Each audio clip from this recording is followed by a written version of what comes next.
Up next, we have Hacking Cars and Crops on a Budget with Griffin Payne. So thanks everybody for taking your time out of a Sunday afternoon to join us. And thank you to the PancakesCon organizers and volunteers for putting this all together. It's good fun. So today we're going to be talking about hacking cars and crops on a budget. So let's begin. There you go. So who am I? I'm Griffin Payne. And in my professional life, I'm an associate director on Protiviti's attack and penetration testing team. And what that means is I spend a lot of my time on the phone and doing PowerPoint presentations and not so much hands-on hacking these days. But in a former life, I was a pen tester. And previous to that, I've done IR, blue team, compliance, and everything in between. Oddly enough, I never wanted or intended to be in security or IT. I wanted to be a video editor when I was in school. But trying to get a job doing that in Cleveland was a bit hard, so I got a job doing help desk and kind of progressed through the years into security, and here we are. In my personal life, I'm a husband and father of 2 young boys, so I don't have much free time at all anymore. I like to collect art and scotch, so I'm pretty excited about Nick Britton's rare collectibles talk here in a little bit. I like growing plants, which you will see here in a moment. I'm an outdoor lover. I'm living in Denver now, so lots to do out here. Big fan of animals. I have some dogs and cats, and I'm not a very serious person at all, as you could tell from this picture of me in a hot dog suit at DEF CON China a few years ago. And we'll talk more about that in a few minutes. So before we start, I'd like to throw out a disclaimer. So what is presented in this content, what I'm going to be talking about, could be used for nefarious purposes. And you are solely responsible for what you choose to do with this information. And it's all made for educational purposes. There's plenty of research online that you can go find that will help enable you to build these things, but it's entirely up to you what you do with it. So with that, a lot of the techniques and tactics I'm going to talk about on the automotive side are dated. So there's nothing groundbreaking or zero-day coming out here. It's all things that have been out in the wild for a long time. But the intent of this talk is to show you what you can do with a very small budget and a little perseverance and dedication and willingness to learn. So a lot of these techniques still work on older models, but some of the newer models have mitigated a lot of the things that we're going to talk about or just scrap the technology altogether. Now, with that being said, so when I used to present to automotive companies, OEMs, as they're called, original equipment manufacturers, to talk about testing and why testing is important to them, this was the pitch I would use to start. So here we go. Imagine you're driving down the street, nice summer day, you got the windows down, you're just listening to some music, and all of a sudden, the music cuts off. And you get this weird error message on your infotainment screen. You're like, well, what is that? You start tapping on it, boom, ransomware. In my car? How is that possible? And when we used to say this to the automotive companies, they're like, yeah, right, ransomware in a car. But then it started happening to refrigerators and thermostats and things like that. And they're like, okay, maybe this does apply to us. Maybe we should listen. Now, to give a little backstory about when I first got into automotive testing, I honestly didn't think I would ever be able to do it. Like, I never thought I was a good tester. I'm still not a good tester. There's plenty of people that are way better than me. And then coming from traditional IT systems into the automotive world, knowing how much time and money is spent producing these vehicles and airplanes and things in the transportation industry, I assumed it would just be like top of the line technology and state of the art tools and software. And in reality, that's not the case. So when there's a software vulnerability, people like Microsoft or Cisco will push out a security patch in 30 days, 60 days, 90 days, whatever. And it fixes the vulnerability. In automotive or transportation or gaming with slot machines and things like that, anything that's built on hardware with software overlaid isn't as easy to fix. So when a vulnerability is found in a piece of hardware, you can't just push out a software patch and fix it in a lot of cases. And once it's discovered, it's out there. Recalls are really expensive. The production life cycle on vehicles and planes and trains and things like that is really long. It could be anywhere from 1 to 15 years from product inception to design, requirements, definitions, prototyping, test, prototyping again, and then production. So when a vulnerability is found, it's a long time coming before you can push out a fix for it. And then when you're building these things, you don't anticipate what the attack surface or the techniques are going to look like in 10, 15 years. So when I began testing automotives, I didn't think I'd be able to do it. But then you jump in and you see things like Telnet and clear text protocols and Linux operating system with SE Linux features turned off because it makes the infotainment unit slower to boot. And it's a lot easier to test than you might think. So get the preconception out of your head that you won't be able to do it, because anybody can do it. And we all start somewhere. If you want to get more into automotive testing, I highly recommend popping into the automotive village, the car hacking village. Those guys are way smarter than me. They virtualized a lot of things so you can get in there and play with stuff. And it's really good learning experience. You're not going to break anything. You're not going to hurt anybody. So absolutely talk to those guys, pop in there and ask questions. Now that we got that out of the way, let's get into it. So the point of this talk is to show what you could do on a very limited budget on both growing crops and hacking cars. So our first example is going to be a homemade passive keyless entry start amplifier / relay. Now, if you're not familiar with a passive keyless entry start, I'm sure most of you are. It's when you walk up to a vehicle and the keys are in your hand or your pocket, and you touch the handle of the car and it unlocks, and you didn't do anything with the keys. Or you get in the car and you don't put the keys in the ignition, you just push the start button. Now, the way this works is the car emits a high frequency signal when you're in close proximity, and the keys respond with a low frequency signal and say, yeah, we're right here, open up. Now, when this technique was first hitting the scene, 10, 15 years ago, whatever it was, police were dumbfounded when they saw the home security footage of these criminals going to houses and holding something up to the side of the house. Another guy would open the car, start it, and drive off in less than 2 minutes. So when they found one of these devices, they figured out that's what was happening.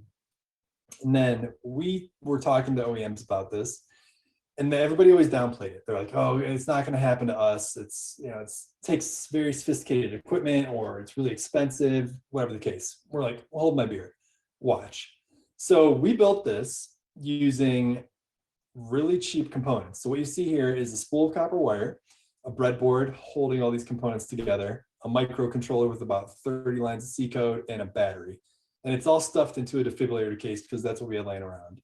So all of this is done for less than $20 and less than a day. And this is what it can do. So in this video here, the keys are inside the house. This green thing in my right hand acts as a receiver. So it takes the signal from the vehicle and amplifies it through the box to the keys in the house, which then respond with the low frequency signal, which travels further. And let me show you how this works.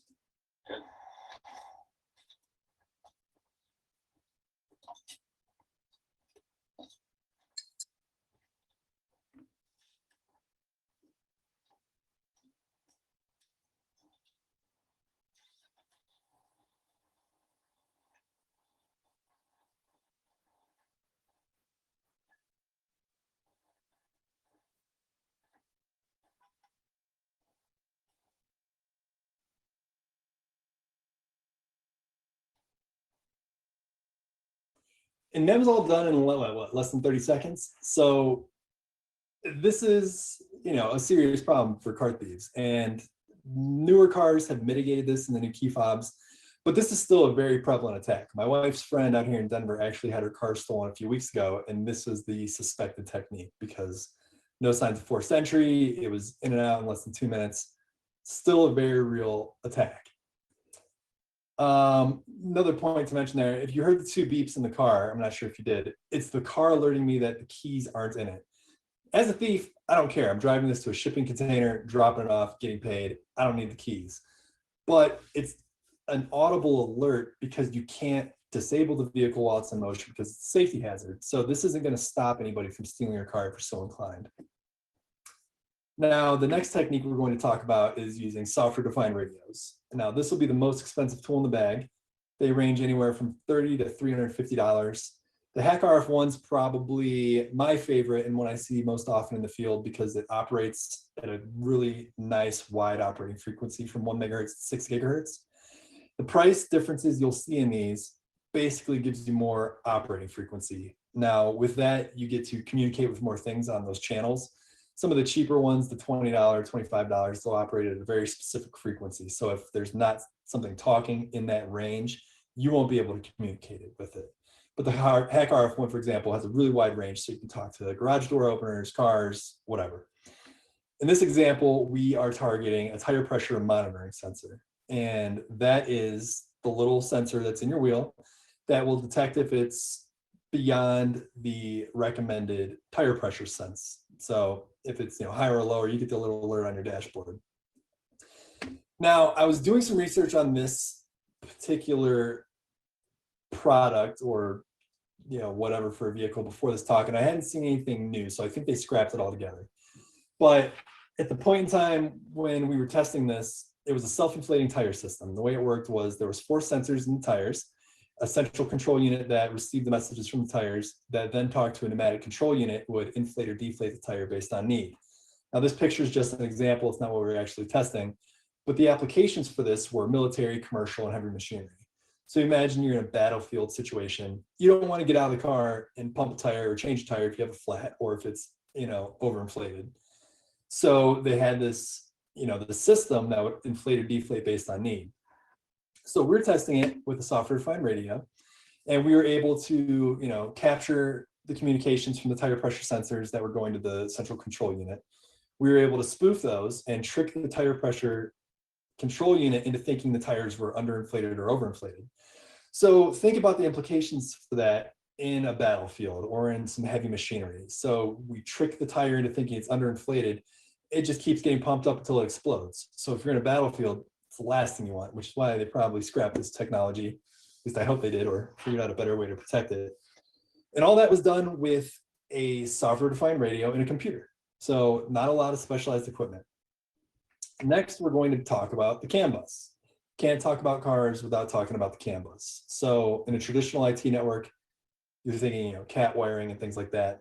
In a vehicle, everything is, a CAN bus. The ECUs, which are the electronic control units, are basically little computers that control various functions of the vehicle.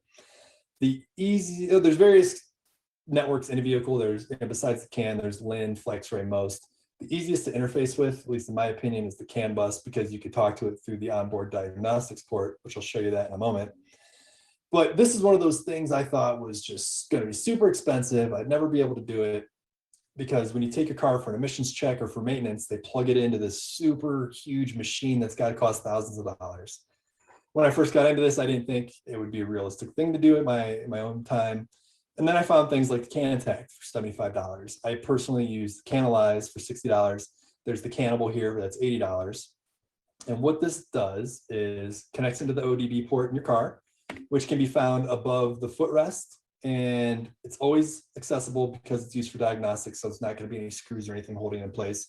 It may not be as easy to see as this picture here, but it is always going to be on the driver's side somewhere under the dash. And this device will plug into that, and then it has a USB adapter that plugs into a computer. Now, things like Wireshark have native CAN, support. There's other tools like CAN Utils that have CAN dump and CAN send, so you could send packets and capture packets. If you want to play with this more, again, pop into the Auto Village. Those guys have various components in there right now that will let you play with CAN messages. You can replay them, spoof them, and try to figure them out. Now, with CAN messages, they're not straightforward. There's not a standard used across all the OEMs, so they're not going to be able to find a cheat sheet to see what things mean. And when you first plug into it and start capturing the data, it looks crazy. It comes in super fast. Nothing's very clear. Like the IDs are all over the place. You don't really know what the messages are saying.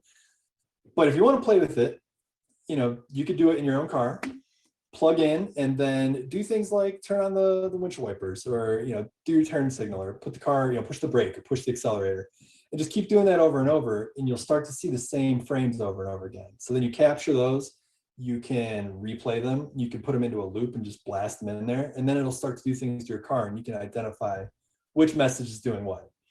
Now, through the CAN bus and the ODB port specifically, you can do a lot of things. You can unlock and change features. So like in my car, for example, I could change, what the key press does on the keys.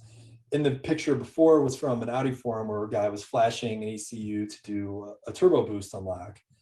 You can do actions such as triggering the airbags, the brakes, or the acceleration. And when we were doing automotive pen tests, that's the type of stuff we were looking for. Could you communicate with something through the CAN bus to trigger the airbags to pop, because ultimately safety is the most important thing in a vehicle. And if you could impact safety through something like the CAN bus, then it's a major problem. So one of the other disclaimers I'll throw out here is playing with your vehicle and the ECUs could lead to potential damage long-term. I've never done it personally. I've never broken anything in my car playing around, but I have seen horror stories where people have break ECUs and they've had to like tow their car to a dealership to get it flashed, and that's cost money. So, proceed with caution. There is a lot of techniques now and tools where you could virtualize these. You could buy ECUs off of eBay for $40, $50. There's a resource I reference at the end of this talk that shows you how to set that up, throw some 12-volt power on it so you can have it on your test bench and not actually playing with the car. And then there's other great places, again, like the Auto Hacking Village and, forums and groups like that where you can play online and not actually do any damage. Next is the infotainment system. So when, I guess the last few vehicles I had didn't have an infotainment system. And when I finally got one, I'm looking at it and I'm like, well, how do I interface with this thing? It's seamlessly integrated into the dashboard. There's got no ports on it. Like, what am I supposed to do? To play with this, you don't really need anything besides a computer. And if you want to figure out how to get it apart, look up a YouTube video or Google, how do I replace my infotainment unit? And you'll see things like step-by-step guides. So in this particular vehicle we were testing, it just showed these two little yellow clips that held this piece of plastic in place. So you just put a little force and pull it off and it came right off. Nothing broke. And now we have the infotainment unit exposed to us, and it was held in by these two screws on each side. So what do you do when you have this device? Well, you pull it out. And it's basically just like a little computer. It's in a chassis. It's got screws and everything else. And what do you do with the computer when you want to play with it? You take it apart. So pro tip, keep a jar or a little magnetized pad there so you don't lose the screws. Every time I take something apart, there's always extra screws when I put it back together. Don't know where those come from. But, once you take it apart, you'll start to see things on there that you might be familiar with, such as an SD card reader. And once we found that, we popped the SD card out, put it into a laptop, and what did we find is a Linux file system that was readable and writable. So once we mounted it and started playing around, we found all these binaries that had vulnerabilities, or we could decompile the code on and play with them. Once we did that, we just put it back in the file system, put it back in here, put this together, dropped it back into the vehicle. Boom, we owned all the applications on this thing. We had root access. We could bypass paywalls that the automotive manufacturer had through the store. So we could abuse features, do some monetary impact. We weren't able to communicate on the CAN bus because of whatever limitations we ran into through the test. But you can do a lot without any specialized tools when it comes to the infotainment system. So next, we'll look at wireless. So anybody who's done a wireless test in the past will be familiar with these devices. Alpha is probably one of the most prevalent. There's also the TP-Link there, which is only $15. Anything that does packet injection, you can do a wireless test with. So in this particular example, we were testing a handful of vehicles. So there was simultaneous tests going on. There was destructive testing of a team tearing down an infotainment unit. We were doing wireless assessments. People were just looking over the whole vehicle. While we were testing, we observed that the infotainment unit was beaconing for this access point. It wasn't ours, so we used the wireless USB dongle, used host APD to use that access point name, and as soon as we set it up, the vehicle connected, no username or password. Once that happened, we did a port scan. We observed port 22 was there. We tried things like root admin, eventually guessed it on like the 5th or 6th try, and we had root access to this device. So while we're doing that, the team doing the destructive testing was checking out the data sheets, realized the chip used in the infotainment unit, IVI's in-vehicle infotainment, allowed for ad hoc mode, and that was disabled via software. So we got to thinking, let's enable that, and we did. Use the same access point name that the car initially connected to, and then the car was acting as an access point. Now all the other vehicles that we were testing connected to it. With that idea, we decided to push some malware to the vehicle. So we did, and then it propagated to the other vehicles. So we actually created this wormable exploit that connected to all the vehicles. And if you think about it, again, this goes back to thinking that you're not going to be smart enough or have enough skill to test a vehicle. All of these are basic security best practices. Wipe the infotainment unit before it leaves the factory. Use a strong root password. all of this could have been prevented, but it wasn't. And it's just basic security missteps that allowed us to take over this fleet of vehicles. So to summarize, none of that was very expensive, was it? I think the most expensive thing is the Hack RF1, and it's $320. Everything else can be had for less than $100, and you can do whatever you want with it. So again, pop into the auto hacking village, play around. Don't ever feel like you're not smart enough or you don't know enough to do it. We all start somewhere. I still don't think I know anything about this stuff, but you just jump in and start poking around. That's how you learn. You try new things. So let's switch gears. My other passion of mine, growing plants. I love plants. When the pandemic hit, we would go to the store to buy food. Nothing was available. So I was like, okay, we're really going to have to kick this into gear. We're going to need to learn how to make bread, everything in between. So this picture here, you'll see a banana tree and an orange tree, which aren't native to Cleveland. So I do enjoy growing plants, but it was really tricky in Cleveland. I don't know if you've ever been there or you're from there, but the weather's really unpredictable. You could have 3 months of no sunshine. It could be freezing in the middle of summer. Growing outdoors wasn't really tenable. So I moved it all indoors. As you can see in this picture, these are a bunch of tomato plants and a banana tree in my closet. And they don't look like they're doing very well, do they? The tomato plants got really tall and fell over. I was like, there's got to be something easier than this. There is. Enter aeroponics. So aeroponics is a version of hydroponics in which there's a container that holds plants in these pots that allow the roots to be exposed to a constantly spraying mist. And in aeroponics, there's two types. There's low pressure and high pressure. And what we're going to be talking about is low pressure, where it's a 24-hour spray of mist for these roots. Now, once I found out about this, I was like, I got to get one of these things. Let's go buy one. But for $940, like, that's crazy. Look at this thing. Like, it can't possibly cost that much, right? Right. So let's show you how I put one of these together for pretty cheap. So first, you're going to need some PVC pipes and connectors. You can go to any home improvement store, your Lowe's, Home Depot's, Menards, whatever you have available. 10 feet of 1/2-inch diameter pipe is $2.40. I use less than 20 feet, plus the elbows, the T-connectors, and the ends. It all came to about less than $10. Next, you're going to need sprayer nozzles. Like I mentioned, with aeroponics, you want to create this fine mist. So these nozzles go into the PVC pipe, and the water pressure goes through, and it's forced through these nozzles and creates this fine mist. So 40 of these is $6 on Amazon. And if you'll notice, it says 360 degrees. So they make these in 270 and 180. They do a really targeted spray, but in the aeroponics system, you want a full 360 degrees because the roots get wild and you want to make sure they're all being sprayed because dry roots are bad. Next, you're going to need a submersible water pump, and it has to be submersible because it's going to be in this water solution all the time. So if you get a dry pump, it's not going to work. This is something else you can find at your Lowe's or Home Depots. You typically find it in like the outdoor gardening. You'll see it in koi ponds or waterfall features. You can get this one on Amazon for $24, and it does 400 gallons per hour. You may not know how many gallons per hour you're going to need. It depends on how much piping and how far away your water tank is from the plants. But 400 worked for me, and it comes with all the features and the connections that you need. Next, you're going to need something to hold the plants. So you see here, this one is $18, and it'll work just fine. But I opted for this actual plant table for $100 from Botanicare. It's 3 feet by 3 feet. It's a lot sturdier than this flimsy black plastic, and it's got really good irrigation channels, as you can see here. Now, pro tip, again, I wouldn't use this had I done this again. My initial build was a flood and drain table. So the plants sit on the table and the water would flood it for 10 minutes every hour, and then it drains. Now, when I did this, I didn't realize how big of an impact the light hitting the plants and the medium holding the plants would be, and it turned into an algae nightmare to the point where I couldn't even clean it. I had to throw everything away. But I didn't want to buy anything else because I'm cheap, and I made it work. And the next slides will show how I made that work.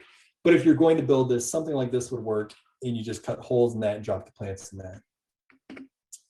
So the net pots. So, in your typical garden plant that you buy from the store, it has a little plastic container that the plant sits in, and it's got a couple holes in the bottom for drainage. In an aeroponics system, you want something that's like this with lots of slots and a bunch of holes. You can get 50 of these for $10 on Amazon. And why you want it like this is so the roots get exposed to the mist and they can just grow through it freely. Next, you're going to need a medium for the pots. So I chose clay pebbles, which are basically just little clay rocks. This 10-liter bag is $15, and 10 liters translates to like 40 pounds. So this is going to last me the rest of my life. If you go this route and use clay rocks, rinse them before you use them because they're really dusty and that's bad for the water. So just, get enough for the pots. As you can see here, they just sit in there. This is what the roots look like. I'll show you another picture of that in a moment. But rinse them off and then you're good to go with that. Next is something to hold the pots in place and to block light from, the water solution and everything like that. We're all familiar with cardboard. They make corrugated plastic, which is essentially the same thing. It's got the little ribs between. It's waterproof, it didn't grow mold, and it was easy to cut. And I also bought a little circle cutter from the same, Home Depot, Lowe's, whatever. And it puts a little hole in the center with a razor blade. It spins around so I could cut the circle for the net pots. So this thing's less than 25 bucks for the cardboard or the corrugated plastic. And this is a big sheet. It's 4 feet by, I don't even know, 96 inches, so 6 feet. And I cut it down to 3x3 and I had some left over for whatever else I needed it for. Next, you're going to need a container for your water solution.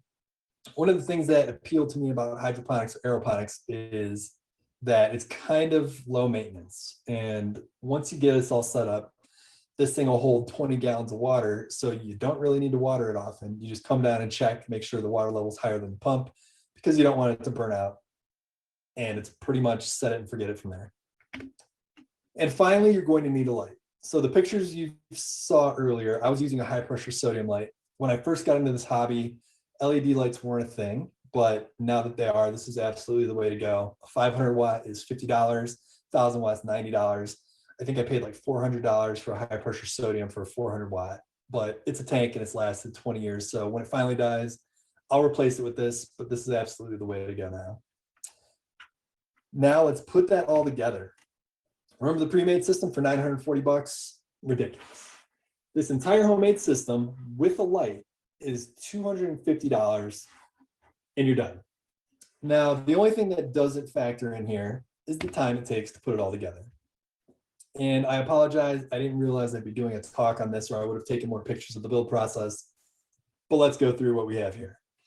So you take your container that's going to hold the plants that the sprayer will be in, you measure it, you get the PVC pipes and you cut them. And it's like playing leaky pipes on a Windows system back in the day. You put it together, doesn't look right, pull it apart, try it again. It's like, oh, this T goes here, this end cap goes here. You figure it out, boom, done. Next, you're gonna need the sprayer nozzles in. So you just get a little drill a hole, pop those in. Whoops. There we go.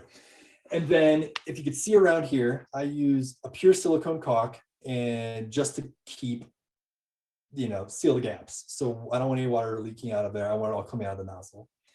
And then this is it all put together. So you see the corrugated plastic, the net cups, the rock or clay pebbles, and I put little PVC pipes in here to support it because they started to sag a bit. And now you're basically done. So sit back and watch your hard work come to life. So after a few days, you start to get some sprouts. You could start the seeds in, a wet paper towel or something like that if you want to just drop seedlings in. Or if you just want to put seeds into the net cups, that works too.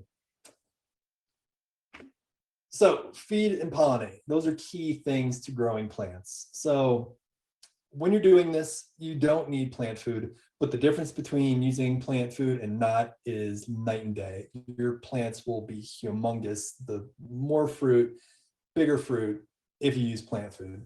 Now it's important to use a hydroponic based or a food made for hydroponics. You don't want to use something that's made for soil because it may not be as water soluble. It'll clog your sprayer and your pump, and that's just a nightmare you don't want to deal with. Now, the other thing with aeroponics and hydroponics is it's a soilless growing system. So there's nothing absorbing any of the nutrients. It's all going straight to the plants, and you'll see that here in a second. So this is, week 1, I think. I think this is week 2 or 3, and just see how big these things are getting. So if you see here, each one's next to each other, and I didn't plan for how big they were going to get. So in the next picture, I had to weed out the ones that weren't doing too well. And when you're growing plants, you'll notice that some are doing better than others. You just get rid of the ones that aren't doing well to make space for your healthy ones. Now, I don't know if anybody's ever grown peppers before, but these things got massive in this aeroponic solution. So like a typical pepper leaf, when you're growing it outside, is like as big as your hand. These things were like 2 dinner plates. Like I was cutting them off and showing people because it was just so impressive. Now, when you're growing these, the canopy will get really dense and the leaves below will start to die off. It's important to cut back on those because you don't want the plant to focus any additional energy trying to keep those alive. You want it to spend its energy on growing the healthy leaves and foliage and putting all the energy into fruiting and the vegetables. And I'll show you a picture of that later too. So do you remember this picture? The tomato plants. They got 5-6 feet tall. I never saw a single tomato and I couldn't figure out why. I didn't realize how important bees were, and I didn't want to bring a bunch of bees into my house. So easy solution, $5 electric toothbrush. Once your plant starts to flower, this is a green pepper. It grows these little flowers with little pollen sacs, and in nature, bees, birds, all those creatures take that pollen and spread it around. In your house, you don't have that luxury. I didn't know that. And an easy solution was a $5 electric toothbrush. Once your plant starts to pollinate, you just take the electric toothbrush, turn it on, hold it next to the stem over here, shakes the pollen loose from these flowers, it pollinates the other ones, and now you have fruiting plants. This is what happy and healthy roots look like in an aeroponic solution. So this is the underside of the corrugated cardboard in the net pots. The roots just run wild underneath there. Like it looks like a tangled mess. It's insane. But these all hang and the solution just sprays constantly around there. There's nothing stopping me, interfering with the absorption of the nutrients and everything. It's just straight roots and water nutrients. Now that you've fed, pollinated, and all that, you start to get your fruit. So this, I don't remember exactly the timeline here. I should have chronicled it better. But I think the life cycle on the green peppers was 60 to 90 days to maturation. Another thing I didn't realize was green peppers, red peppers, and yellow peppers all come from the same pepper. So I was saving seeds from green peppers and red peppers that I was buying at the store and planting them, and they're all green, and I couldn't figure out why. Go figure. You just leave them on the plant longer, and they mature and sweeten, and they turn red and yellow. But you can see here, they're starting to grow, and they're looking healthy. The plants will continue to flower all the time. So if you see here, like there's little trimmed roots, or trimmed branches and stems, and like I mentioned, once the canopy gets really dense, the leaves start fighting for light and they'll start crowding each other out. Just want to trim those back so the plant is focusing on the healthy leaves and putting all its energy into growing the vegetables. Now, after they look ripe and you're happy with them, you can enjoy it. So you just pull them off, add them to your food, and you're off to the races. So in summary, back to this picture of me in a hot dog costume in China, laying on top of the test vehicle in the automotive hacking village. Information security has taken me all over the world. I've been to China, England, Poland, Germany, everywhere in between, all because it's a highly in-demand field and your skills are appreciated. Get out of your own head if you don't think you're good enough. I still don't think I'm good enough, but that doesn't stop me from getting in there and trying. There's plenty of people that would love to help. It doesn't matter where you're starting from or what your background is. All you have to do is put in a little effort, a little dedication, and try. That's where we all start. You just start poking around and it'll take you places. Finally, some references, and I'll leave the slide up for a moment for anybody who wants to take a screen cap. But Car Hacking for Pories, Charlie Miller and Chris Valsic, they're great. They're the ones that did the G-Pack a few years ago. But Car Hacking for Pories teaches you how to buy an ECU for cheap, set it up on a 12-volt power supply on a workbench so you're not testing an actual car, and you can poke around. There's other resources out there that will show you how to virtualize it so you're not messing with the actual car. You can virtualize infotainment units now. You can download, images for those things and play with them in a, virtual box or something like that. The relay attacks on passive keyless entry and start systems. I think that's what gave us the blueprint for building our remote keyless entry system. Everything's out there already. And like with anything hardware based, it's kind of a test and discovery. Once the initial vulnerability or technique is found and put online, all the hard work's done. You just need to find it and put it together. You don't need to do all the research yourself. Somebody else has done it, and you just need to put it together. As for the crops, I didn't use any of these resources when I built mine. I'll admit I actually purchased one of those solutions in the past. It was a little 4x4 one, so I didn't spend a fortune, but it was still kind of expensive. And I realized how it worked, and then I put a bigger one together. But I did a little research on these before this talk just to make sure that these would be good to provide some guidance. And these all had really good, plans and explanations as to what you're doing and how to build it. Now, with that being said, any questions? Awesome presentation, Griffin. There are a couple. So first one was, are bugs like fruit flies and gnats an issue with aeroponics? No, they were. I did actually have some flies. There's some little fruit flies in the basement, but I wasn't sure if it was from the liquor collection down there or what. But it wasn't a big problem because they would just land on top of the plastic and drown. So it wasn't overwhelming. I didn't really have any issues ever with that though. Okay, great. And do you have any best practices for trimming or pruning plants? No, just get some spring-loaded clippers because the other ones are a little hard to deal with. But if it doesn't look healthy or if the leaf's starting to wilt or turn brown, you don't want the plant spending too much time on that. So just clip it off. And I feel bad doing it because I don't want to hurt the plants. I actually spend a lot of time with these things. Like I say, it's really low maintenance and you can set it and forget it. But I was down there all the time and I would just sit because it's like fake sunlight.